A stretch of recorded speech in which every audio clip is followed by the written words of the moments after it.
बस इसलिए क्योंकि मैंने गलती से गांव की उस लड़की मुयान को नहाते देख लिया था और मेरी जबान फिसल गई थी। मैंने कह दिया था, क्या फिगर है, मेरी तो आत्मा ही चुरा लेगी। बस फिर क्या था, उसके बाद जब भी वो मुझे देखती मजाकिया और उकसाने वाले अंदाज में चिढ़ाती, क्या खुद ट्राई करके देखना है। मुझे इतना गुस्सा आता, कहता कि जो भी तुझसे शादी करेगा उसकी तो किस्मत ही फूट जाएगी। पर वो उल्टा मुझे ही ताना मारती। पर किसने सोचा था कि जब मैं 18 साल का हुआ तो गांव की एक महिला गुंडी की नजर मुझ पर पड़ गई। कोई रास्ता न देखकर मुझे अपनी उसी पुरानी दुश्मन मुयान के घर जमाई बनकर जाना पड़ा। आखिर बाहर का शेर भी स्थानीय गुंडों के आगे नहीं टिकता। मुयान की दहशत इतनी थी कि गांव की कोई गुंडी उसके सामने आने की हिम्मत नहीं करती थी। इस तरह हमारे इलाके का सबसे सुंदर लड़का मैं और गांव की सबसे दबंग लड़की मुयान की जोड़ी बन गई। शादी की पहली रात मुयान ने मेरी ठोड़ी पकड़ी और एक खौफनाक मुस्कान के साथ बोली, आखिरकार ये नाजुक गुड़िया मेरे हाथों में आ ही गई। पहले तो बड़ा मजाक उड़ाता था कि मुझे कोई पति नहीं मिलेगा, अब मैंने तुझे अपना बना लिया है। आज रात तुझे पता चलेगा कि मेरी असली ताकत क्या है। मैं तो डर के मारे पीला पड़ गया। तभी मुझे मेरी माँ की सलाह याद आई, बेटा घबराना मत, मुयान का मिजाज बस थोड़ा कड़ा है, तू थोड़ा सह लेना तो खुद भी तकलीफ से बच जाएगा। माँ की बात याद आते ही मैंने डरते डरते मुयान का हाथ पकड़ा और मिन्नत की, मुझे दर्द से डर लगता है मुयान, थोड़ा धीरे करना प्लीज। इस नाजुक लड़के को ऐसे गिड़गिड़ाते देख मुयान का दिल तो जैसे गदगद हो गया। उसने झुककर मुझे चूम लिया, वही लड़का जिसे पाने के लिए वो रात दिन तरसती थी। मैं शर्म के मारे अपनी आंखें बंद किए रहा और खुद को पूरी तरह उसके हवाले कर दिया। अगले दिन हम में से कोई भी जल्दी नहीं उठा। सीधे दोपहर के 1 बजे नींद खुली। आंख खुलते ही ऐसा लगा जैसे मेरा एक एक जोड़ टूट गया हो। पूरा शरीर दर्द कर रहा था। जैसे ही मैं थोड़ा हिला, मुयान भी जाग गई। उसने मुझे अपनी बाहों में भींच लिया, मेरी कमर सहलाने लगी और अपनी कड़क छवि से हटकर धीमी बहकी हुई आवाज में कुछ बुदबुदाने लगी। मैंने अपना मुंह फेरकर उसकी तरफ देखा। मेरी आंखों में बिना बोले ही 1000 शिकायतें थीं। मुयान ने मेरे गर्म होते कानों को मरोड़ा और बड़े रोब से उठकर बैठ गई। आंख मटकाते हुए बोली, क्या बात है, अपनी औरत से कोई शिकायत है क्या? कान खोलकर सुन ले, मैंने तुझे बचाया है और ये दूसरी बार है। सिर्फ शादी कर लेने से मेरा एहसान पूरा नहीं होता। चल उठ और अपनी औरत के लिए खाना बना, एकदम जानवर ही है ये। अभी अभी मुझे इतना थका दिया और अब खाना बनाने को कह रही है। मुझे इतना गुस्सा आया कि मुंह फुलाकर उसे घूरा और चादर लपेटकर बिस्तर के कोने में दुबक गया।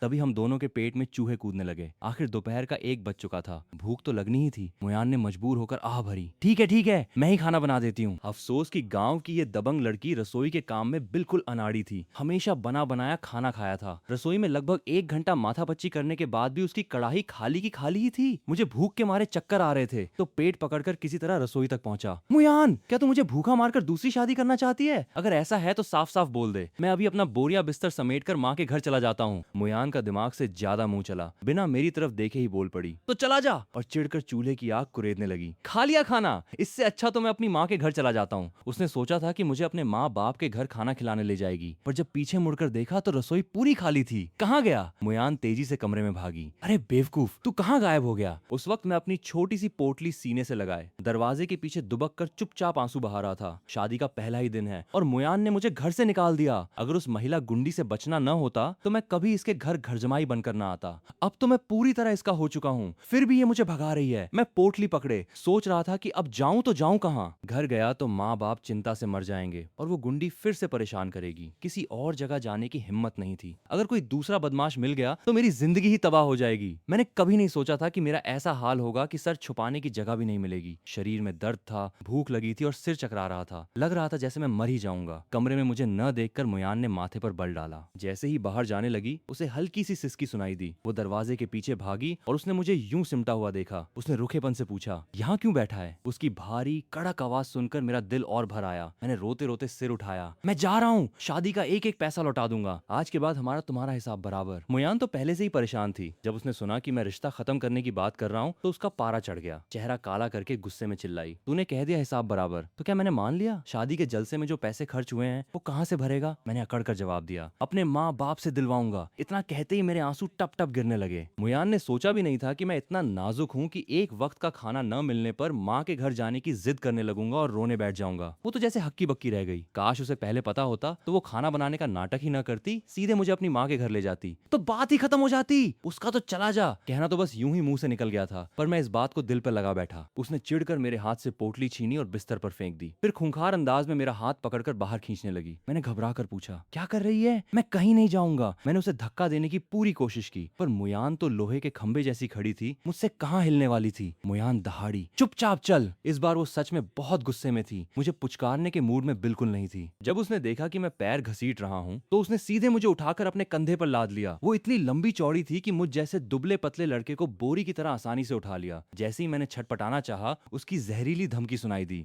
एक बार और हिलकर देख जरा। मैं तुरंत जम गया। भले ही मैं उसका चेहरा नहीं देख पा रहा था, पर उसकी आवाज से ही समझ आ गया कि वो कितनी खौफनाक लग रही होगी। मेरी हिम्मत ही नहीं हुई हिलने की। ये मुझे भगा भी रही है, डांट भी रही है और अब मारेगी भी। इससे तो अच्छा होता कि मैं उसी गुंडी के हत्थे चढ़ जाता। ये महागुंडैन तो उससे भी बदतर है। मैं उसके कंधे पे उल्टा लटका चुपचाप अपने होंठ चबाता रहा। मेरा गोरा चेहरा रो रो कर सफेद पड़ गया था। मुयान मुझे इसी तरह कंधे पर लादे रास्ते भर अपने मायके ले गई। रास्ते में लोगों ने मजाक उड़ाना चाहा, पर मेरा रो रो कर बुरा हाल देखकर सबने अपना मुंह बंद ही रखा। इसके बाद गांव में हमारे किस्से आग की तरह फैल गए। सब कहने लगे कि मुयान जैसी जंगली लड़की से शादी नहीं करनी चाहिए थी। शादी का पहला ही दिन है और अभी से घरेलू हिंसा शुरू कर दी। बेचारी की हालत देखकर दिल दहल जाता है। इस तरह मुयान मुझे कंधे पर टांग कर अपने माता पिता के घर के दरवाजे पर ले आई, पर घर पे कोई नहीं था। मुयान ने रसोई में डिब्बे खंगाले और आखिरकार कुछ बचा कुचा खाना ढूंढ निकाला। उसने मेज पर थप्पड़ मारा, चुपचाप खा ले, अगर पूरा खत्म नहीं किया तो देखना मैं तेरा क्या हाल करती हूँ। मैं डर के मारे नाक सुड़कते हुए सिसकने लगा। बिना कुछ समझे बस उसकी बात मानने के अलावा कोई चारा नहीं था। मैंने रूखी सूखी रोटी उठाई और जबरदस्ती गले से नीचे उतारने लगा। मुयान अभी सोच ही रही थी कि मुझे थोड़ा अंडा या मीट दे दे ताकि पेट भरे, और बोले कि माँ के आने पे अच्छा खाना बनवा देगी। तभी उसकी माँ लियू लियान हुआ अचानक आ धमकी। बूढ़ी अम्मा एकदम फुर्तीली थी, हाथ में बांस की झाड़ू लिए सीधे अंदर घुसी। ए जंगली लड़की, क्या कर रही है तू? शादी के पहले ही दिन पति पे हाथ उठा रही है। मुझे लगा था तू सुधर गई है। वो दहाड़ी। रुक, आज तो मैं तुझे मार कर ही दम लूंगी। लियानु अम्मा ने जब मेरी रोती हुई आंखें देखी तो बाहर की अफवाहों पर उन्हें पूरा यकीन हो गया। गुस्से से कांपते हाथों से उन्होंने झाड़ू सीधे मुयान की पीठ पर दे मारी। मैं मुयान के ठीक पीछे था। अगर वो हटती तो झाड़ू मुझे लग जाती, इसलिए उसने चुपचाप वो मार सह ली। मुयान मुंह बनाकर बोली, अम्मा मुझे क्यों मार रही हो? क्या मैं लोहे की बनी हूँ जो दर्द नहीं होगा? मैंने कब अपने पति को मारा? किसने उड़ाई ये अफवाह? लियान हुआ अम्मा और भड़क गईं। तू अभी भी झूठ बोल रही है। गांव की सबसे बड़ी दबंग लड़की अपनी ही माँ से मार खाकर सिर छुपाती भाग रही थी। ये नजारा देखकर मेरी तो आंखें फटी की फटी रह गईं। अचानक मुझे भूख लगाई। मैंने तुरंत अंडा उठाया और खाते खाते इस ड्रामे का मजा लेने लगा। दिल में बड़ा सुकून मिला कि ऐसे बदमाश को तो ऐसी ही मार पड़नी चाहिए। तभी मेरे दिमाग में एक बत्ती जली। मुझे अपने लिए एक मजबूत सहारा ढूंढना पड़ेगा। ये सास ही मुयान को ठिकाने लगा सकती है और मेरी तरफदारी भी कर रही है। बस मैं तुरंत रोने का नाटक करने लगा। अम्मा, मुयान ने आज सुबह मुझे मारा, घर से भगाया और खाना भी नहीं दिया। सिर्फ रूखी रोटी और कड़वे करेले का सूप पीने को दिया। मैं ऐसे फूट फूट कर रोया जैसे कोई बेबस मासूम हो। 8 बेटियों की माँ लियानहुआ अम्मा का दिल ये देखकर पिघल गया। अरे रो मत बेटा, रो मत, ले पहले कुछ खाकर पेट भर ले। माँ अभी तेरे लिए गर्मा गर्म खाना बनाती है, बता क्या खाएगा? लियानहुआ अम्मा एक तरफ मुयान को घूर रही थी और दूसरी तरफ मेरी पीठ सहलाकर पुचकार रही थी। मुयान ने अपनी माँ का ऐसा नरम रूप पहले कभी नहीं देखा था। उसके तो रोंगटे खड़े हो गए। वो झिझकते हुए अपनी बाहें मलने लगी और बोली, अम्मा नूडल्स बना दो। लियानहुआ अम्मा मुयान की तरफ मुड़ी और डांट कर बोली, तू जा जाकर कुएं से पानी भर कर ला, तेरा हिसाब मैं बाद में चुकता करूंगी। मेरे चेहरे पर एक विक्ट्री वाली मुस्कान आ गई। मूड थोड़ा सही हो गया। मुयान ने मुझे देखा और सोचा, चलो जैसे जैसे करके बात तो संभल गई। उसने अपनी नाक पोंछी और भूख दबाकर चुपचाप पानी भरने चली गई। लियानहुआ अम्मा ने मेरे लिए नूडल्स उबाले और ऊपर से खूब सारा कीमा डाल दिया। पेट भरते ही मुझे जन्नत जैसा सुकून मिला। इतने में मुयान पानी भरकर लौट आई। मैं दिल का कोई बुरा या छोटे दिल वाला इंसान नहीं हूँ। भले ही थोड़ी देर पहले हमारा झगड़ा हुआ था, पर मुझे याद आया कि कल रात उसने मेरा कितना ध्यान रखा था। पूरी रात मेरी कमर दबाई थी। तो मैंने सोचा चलो इसके लिए थोड़ा सा बोल ही देता हूँ। आखिर अब रिश्ता बन चुका है तो साथ में रहना ही है। मैंने अपने फूले हुए गालों से खुद को समझाया। मैं दबे पांव लियानहुआ अम्मा के पास गया और चोरों की तरह गर्दन आगे करके उनके कान में फुसफुसाया, अम्मा मुयान ने भी अभी तक खाना नहीं खाया है। अम्मा को लगा कि शायद मेरा पेट नहीं भरा और मैं झिझक रहा हूँ, पर जब समझा कि मैं मुयान की सिफारिश कर रहा हूँ तो वे खुश भी हुई और मुयान पर गुस्सा भी आया। इतना प्यारा पति मिला है फिर भी कद्र नहीं है। अगर वो गुंडी मेरे बेटे के पीछे न पड़ी होती तो क्या मुयान की किस्मत में ऐसा पति लिखा था? लियानहुआ अम्मा ने चिल्लाकर आवाज लगाई, अरे ओ महारानी आजा, खाना खा ले,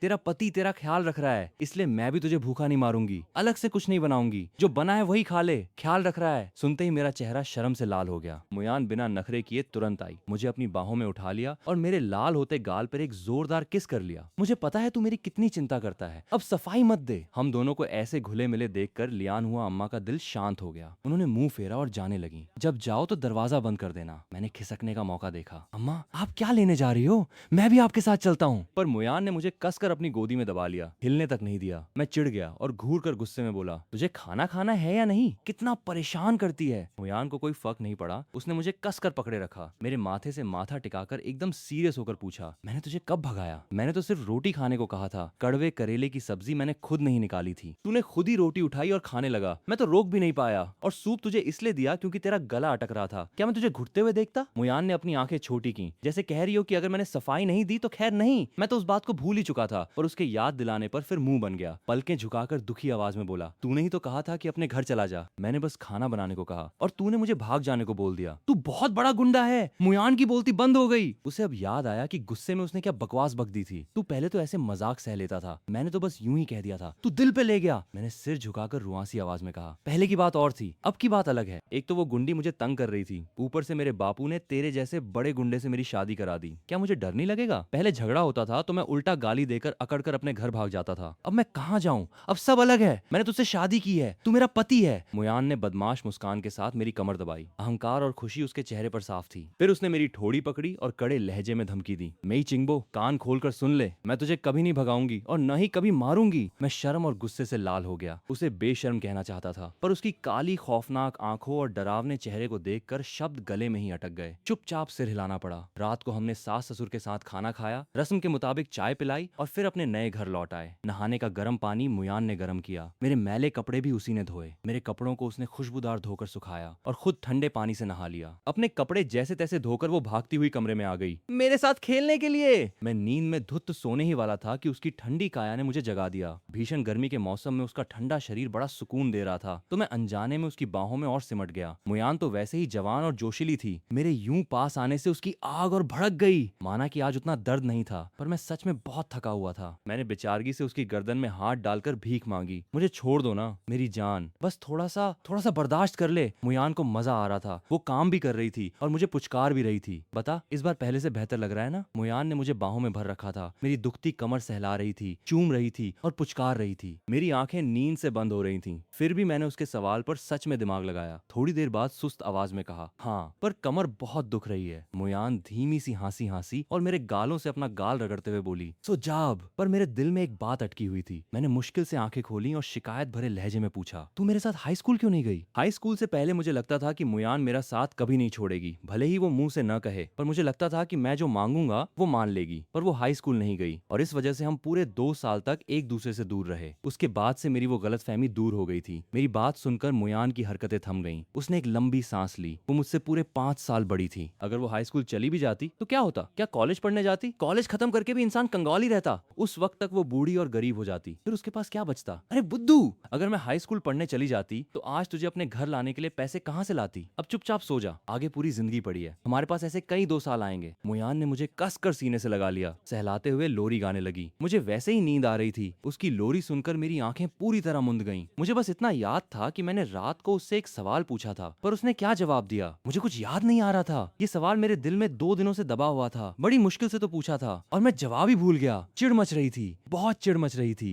उसने आखिर कहा क्या था? जितना सोच रहा था उतना गुस्सा आ रहा था। मैंने अपनी गोल गोल आंखें फिर से मुयान पे गड़ा दी, बिल्कुल एक गुस्सैल चिड़िया की तरह। अरे मेरे मालिक, अब क्या हो गया? आज तो मैंने तुझे कुछ नहीं कहा। मुयान ने परेशान होकर अपना सिर खुजलाया। उसे कुछ समझ नहीं आ रहा था। इस मालिक का मिजाज दिन ब दिन इतना मुश्किल क्यों होता जा रहा है? क्या मतलब? फिर क्या हो गया? तुझे तो बस मैं चिड़चिड़ा लगता हूँ ना? ठीक है, अब से मैं तेरी तरफ देखूंगा ही नहीं। भूल गया तो भूल गया। वैसे भी तेरे मुंह से कोई अच्छी बात तो निकलती नहीं। मैं फूले हुए मेंढक की तरह गुस्से में लाल हो गया। मुझे खाना भी नहीं खाना। ये कहकर मैं गेंद की तरह सिमट कर फिर से लेट गया। मेरी वो अकेली छोटी सी पीठ देखकर किसी लड़की का दिल पिघल जाए और सास देख ले तो मुयान की पिटाई तय थी। अगर इस साहब का गुस्सा शांत नहीं किया तो कल सच में तलाक की नौबत आ जाएगी। तुझे जो कहना है साफ साफ बोल। मैं कसम खाता हूँ सच सच जवाब दूंगा। मैं तो इसी बात का इंतजार कर रहा था। तुरंत मुड़कर पूछा, तूने कल रात क्या कहा था? तू हाई स्कूल क्यों नहीं गई थी? मैं अभी इसी सोच में उलझा था कि उसने हाई स्कूल क्यों नहीं पढ़ा, तो मुयान हंसकर मेरा मजाक उड़ाने लगी। जब मेरा एडमिशन ही नहीं हुआ तो कैसे पढ़ती? मुझ जैसी गांव की रंगबाज के पास मिडिल स्कूल की डिग्री है, यही बहुत बड़ी बात है। मुझे इतना गुस्सा आया कि मैंने अपना माथा सीधे उसके माथे पर दे मारा, पर किसे पता था कि उसका सिर लोहे जैसा सख्त था। अगले ही पल मैं अपना लाल पड़ा माथा पकड़कर मौके पर ही रोने लगा। ये देखकर मुयान की जान पर बनाई। उसने फिक्र से अपनी आंखें सिकोड़ी और झट से मेरा छोटा सा सिर अपने हाथों में थामकर फूंक मारने लगी। मैंने अपना हाथ उठाया। मुझे तो उसकी बात सुननी ही नहीं थी। मुझे पढ़ाई लिखाई से सख्त नफरत है,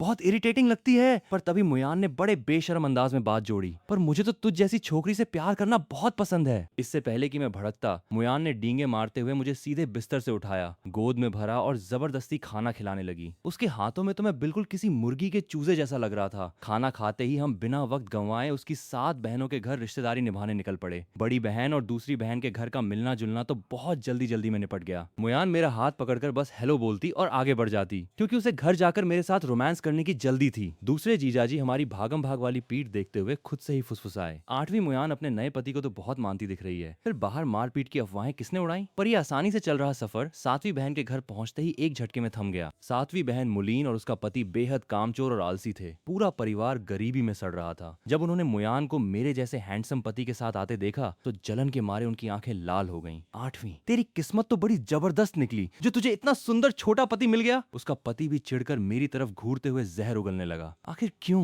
मुँह परिवार की लड़की से तो मैंने भी शादी की है, फिर मैं ही ये कुत्ते जैसी जिंदगी क्यों काट रहा हूँ? पर मुयान ने उन्हें जरा सी भी इज्जत नहीं दी। उसने सीधे अपनी जहरीली जबान से पलटवार किया। अगर तुम दोनों को हमारे जैसी ऐश की जिंदगी चाहिए तो थोड़ी मेहनत करना शुरू कर दो। इतना कहकर मुयान मेरा हाथ पकड़कर निकलने ही वाली थी, पर तभी 7वीं बहन का पति गुओबाई अचानक मुझ पर भड़क उठा। उसने मेरी नाक के सामने उंगली उठाकर तीखी आवाज में चीखना शुरू कर दिया, मेई चिंगबो, तेरे इस घर में कदम रखने से पहले मुयान ने कभी हमसे इतनी चुभने वाली बातें नहीं की थी। अब तेरे आते ही तू अपनी पत्नी को हमारे खिलाफ भड़का रहा है ना? तेरी इस चालबाज फितरत की वजह से ही गुओबाई मुयान से पंगा लेने की हिम्मत तो नहीं रखता था, इसलिए उसने अपने मन की पूरी भड़ास मुझ पर मेई चिंगबो पर निकाल दी। तुरंत 7वीं बहन मुलीन भी आग में घी डालने लगी। मुयान, ये लड़का देखने में ही आवारा और धोखेबाज लगता है, इस पर कड़ा पहरा रख वरना ये हमारे पूरे परिवार को तोड़कर रख देगा। मेरा मेई चिंगबो का चेहरा गुस्से से लाल हो गया। मैंने कातिलाना निगाहों से मुयान की तरफ देखा, पर किसे पता था कि मुयान ने मुझे बेहद बेफिक्र और दिलासा देने वाली नजर से देखा और बड़े प्यार से फुसफुसाकर बोली, तू जरा दूर हटकर खड़ा हो जा, कहीं तेरे कपड़ों पर खून के छींटे न पड़ जाएं। मैं मेई चिंगबो तो इस सब का पुराना खिलाड़ी था। मैं तुरंत चुपचाप पीछे हट गया। उसी वक्त मुयान ने अपनी गर्दन मटकाई, अपने कंधे ढीले किए और एक खूंखार ठंडी हंसी हंसी। 7वीं दीदी, लगता है तुम भूल गई हो कि मेरी मार खाने का दर्द कैसा होता है। वो एक एक कदम आगे बढ़ाने लगी। 7वीं बहन मुलीन तो वैसे ही चूहे के दिल वाली डरपोक थी। जैसे ही उसने देखा कि मुयान का चेहरा काला पड़ चुका है और वो तांडव करने वाली है, तो उसने तुरंत अपनी पैंतरेबाजी बदली और मक्खन लगाने लगी। अरे मजाक कर रही थी,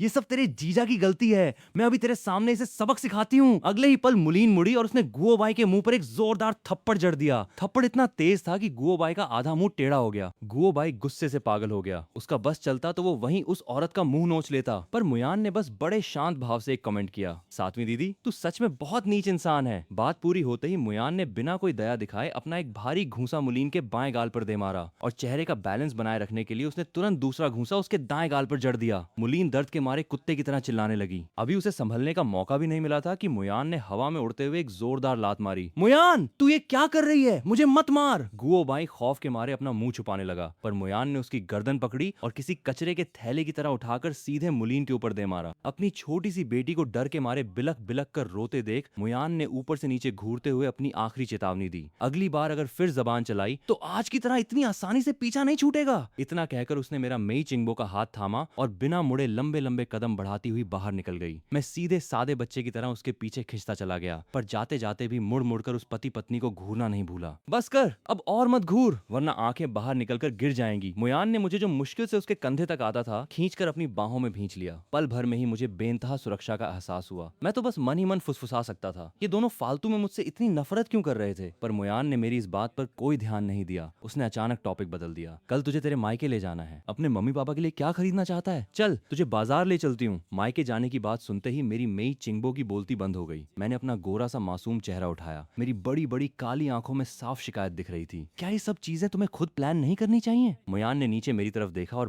बड़े हक से पलट कर कहा, हाँ प्लान तो मैं ही कर रही हूँ, पर तू भी देख ले कि तुझे अपनी तरफ से क्या खरीदना है। ये सुनकर कि बाजार जाना है, मैं मेई चिंगबो, जो उस गांव की महिला गुंडी के डर से आधे महीने से घर से बाहर नहीं निकला था, आखिरकार खुश हो गया। पर जैसे ही मुझे याद आया कि हमारे गांव से कस्बे के बाजार तक पैदल जाने में पूरा 1 घंटा लगता है, मेरा दम निकल गया। कल रात ही इस औरत ने बिस्तर पर मेरा कचरा किया था। आज अगर मैं उठकर खड़ा भी हो पा रहा हूँ तो ये मेरी जबरदस्त सहन शक्ति की वजह से है। मैं लाचार होकर वहीं खड़ा हो गया और जोर जोर से सांसें लेने लगा। मेरे गोरे से चेहरे पर पसीने की बारीक बूंदें चमकने लगी थीं। अगले ही पल मैंने सीधे मैदान छोड़ने का मन बना लिया। क्या हमारा बाजार जाना जरूरी है? चलो वापस घर चलते हैं ना। इसके बाद मेरी भारी सांसों की वजह से मेरी छाती तेजी से ऊपर नीचे होने लगी। अचानक मुयान ने किसी खूंखार शिकारी की तरह अपनी आंखें सिकोड़ लीं। उसके दिमाग में बस वही ख्याल चलने लगे कि ये लड़का बिस्तर पर कितना नखरेबाज और नाजुक बन जाता है। अभी मैं मेई चिंगबो उसकी उस जंगली जानवर जैसी भूखी नजरों से बुरी तरह डर गया। मैंने चिढ़कर अपनी पूरी ताकत से एक लात मुयान की पिंडली पर मार दी। दोनों हाथ कमर पर टिकाकर अपनी गोल गोल आंखें फाड़कर मैं उस पर चिल्लाया, मुयान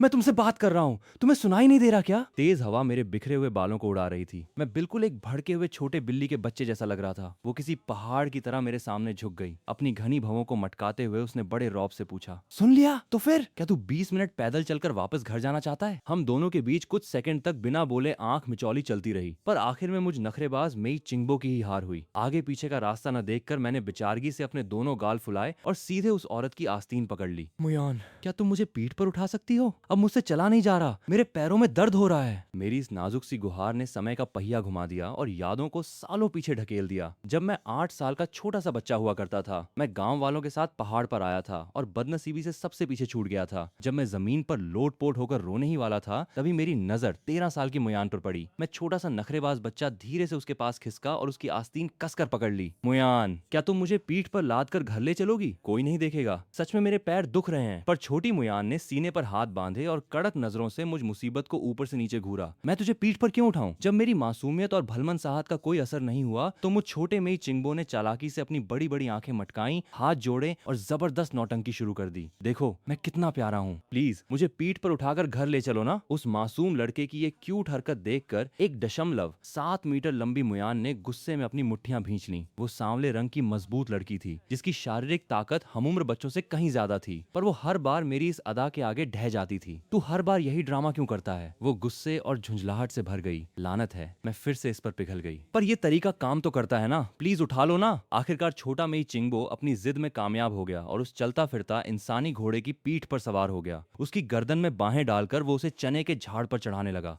तुम कितनी अच्छी हो, देखना बड़ा होकर मैं तुम्हारा ये एहसान जरूर चुकाऊंगा। मुयान ने यह सुनकर सीधे ठंडी हंसी हंसी। हा, तू मेरा एहसान कैसे चुकाएगा? क्या मेरा छोटा पति बनकर? पर किसे पता था कि वो छोटा बच्चा बहुत चालू निकला। अंधे बड़ी शान से मुस्कुरा रही थी। उसने कसम खाई कि वो बचपन वाली बेवकूफ लड़की दोबारा नहीं बनेगी जो इसकी हर बात मान लेती थी। बिल्कुल नहीं, अगर तू मिन्नतें करे तो शायद मैं थोड़ा सोच भी सकती हूँ। मैं मेई चिंगबो तो गुस्से के मारे आंखें मटकाकर वहीं से चले जाना चाहता था, पर पैरों का दर्द बर्दाश्त के बाहर था। इंसान के रूप में ढले अपने इन नाजुक पैरों की हिफाजत के लिए मुझे दांत भींचकर घूंट पीना पड़ा। अगले ही पल मैंने तुरंत अपना पैंतरा बदला और पिल्ले जैसी बेचारगी भरी आंखें बना ली। सच में बहुत दर्द हो रहा है मुयान। मैंने हाथ जोड़े और मेरी आंखें पल भर में लाल हो गईं, मानो मुझ मासूम पर दुखों का पहाड़ टूट पड़ा हो। जैसे ये मंजर सामने आया, मुयान की अकड़ भरी मुस्कान चेहरे पर ही जम गई। सालों पुरानी वो तस्वीर आज फिर से एक हो गई थी। उसे यकीन ही नहीं हो रहा था कि इतने सालों बाद भी वो मेरी इस नौटंकी के आगे बेबस हो जाएगी। मेरी उस रोनी आवाज ने उसकी बची कुची हिम्मत भी तोड़ दी। मेरी आंखों में टपकते आंसू देखकर मुयान ने मन ही मन खुद को कोसा। लानत है,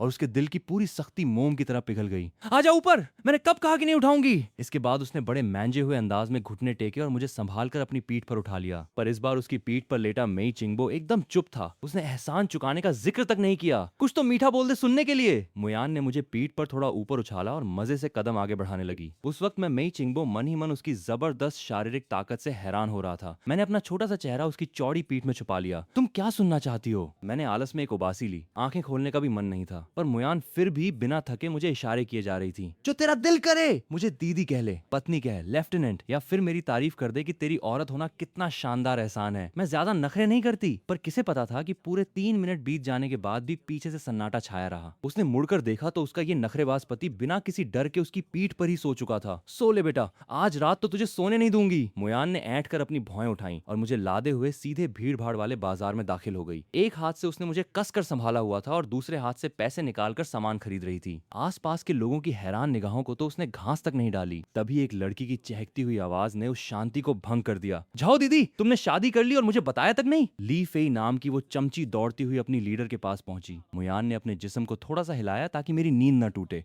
और किसी बच्चे को पुचकारने वाले अंदाज में संभाला। फिर उसने एक कातिलाना निगाह उस लड़की पर डाली। धीरे नहीं बोल सकती क्या? ली फेई ने तुरंत चोरों की तरह अपनी आवाज धीमी की और चुपके से मुयान की जेब में एक रहस्यमयी छोटी सी शीशी ठूंस दी। बधाई हो झाओ दीदी, आपके लिए एकदम नंबर 1 चीज लाई हूँ, घर जाकर आराम से इस्तेमाल करना। मुयान ने उस पागल लड़की की बात पर जरा भी ध्यान नहीं दिया और मुझे पीठ पर लादे घर लौटने के लिए मुड़ गई। पर तभी पीछे से एक बेहद तीखी और गुस्से भरी चीख गूंजी। मेई चिंगबो, वहीं रुक जा तू।